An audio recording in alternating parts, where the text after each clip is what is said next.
ಕೀರ್ತನೆಗಳು 79ನೇ ಅಧ್ಯಾಯ 9ನೇ ವಾಕ್ಯ. ನಮ್ಮನ್ನು ರಕ್ಷಿಸುವ ದೇವರೇ, ನಿಮ್ಮ ನಾಮದ ಘನತೆಗೋಸ್ಕರ ಸಹಾಯ ಮಾಡು.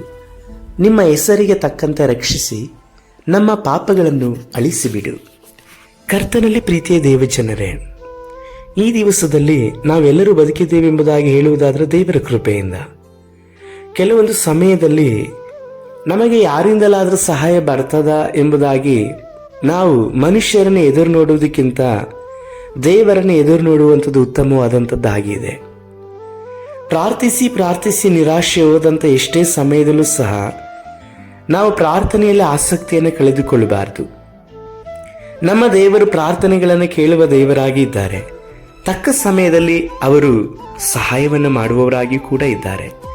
ನಮ್ಮನ್ನು ಆತನ ಹಾಗೆ ರಕ್ಷಿಸುವ ಹಾಗೆ ಈ ಲೋಕದಲ್ಲಿ ಯಾರು ರಕ್ಷಣೆ ಮಾಡಲಿಕ್ಕೆ ಸಾಧ್ಯ? ಇವತ್ತು ನಿಮ್ಮ ಪರಿಸ್ಥಿತಿಗಳು ಏನೇ ಆಗಿ ಇರ್ಬೋದು, ತುಂಬ ಇಕ್ಕಟ್ಟಾದಂಥ ಪರಿಸ್ಥಿತಿ ಎಂಬುದಾಗಿ ನೀವು ಅಂದುಕೊಳ್ಬೋದು.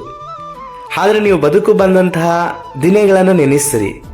ಇಂಥ ಎಷ್ಟೋ ಇಕ್ಕಟ್ಟಾದಂಥ ಪರಿಸ್ಥಿತಿಗಳಲ್ಲಿ ನೀವು ಹಾದು ಬಂದಿದ್ದೀರಲ್ವಾ? ಅಂಥ ಪರಿಸ್ಥಿತಿಗಳಲ್ಲಿ ನಿಮ್ಮನ್ನು ಬಿಡದೇ ಇರುವಂಥ ದೇವರು ಈಗಿರುವಂಥ ಪರಿಸ್ಥಿತಿಗಳಲ್ಲಿ ಬಿಡ್ತಾರಾ?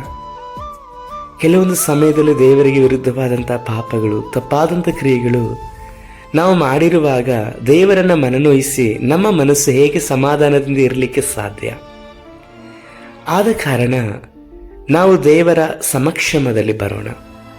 ನಮ್ಮ ಪಾಪಗಳನ್ನು ಅಳಿಸಿಬಿಡುವ ಆತನು ಕರ್ತನು ಮಾತ್ರವೇ. ಆತನ ಹಾಗೆ ನಮ್ಮನ್ನು ರಕ್ಷಿಸಲಿಕ್ಕೆ ಯಾರೂ ಸಹ ಇಲ್ಲ. ಅವರು ಘನವಾದಂಥ ದೇವರು. ಆ ಘನವಾದಂಥ ದೇವರ ಸಮ್ಮುಖದಲ್ಲಿ ನಾವು ಚಿಕ್ಕವರಾಗಿ ಕಾಣಿಸಿಕೊಳ್ಳುವಾಗ ದೇವರಾಗಿರುವಂಥ ಕರ್ತನು ನಮ್ಮನ್ನು ಘನವಾಗಿ ರಕ್ಷಿಸಿ ಉಪಯೋಗಿಸುವವರಾಗಿ ಇದ್ದಾರೆ. ನಾವು ಪ್ರಾರ್ಥಿಸೋಣ. ಸರ್ವಶಕ್ತನಾದ ದೇವರೇ, ನಾವಿರುವಂಥ ಇಕ್ಕಟ್ಟಾದಂಥ ಸ್ಥಿತಿಗಳಿಂದ ತಪ್ಪಿಸಲ್ಪಟ್ಟು ನಮ್ಮನ್ನು ನೀವೇ ಬಿಡಿಸಿ ಕಾಪಾಡಿ ನಡೆಸಿರಿ.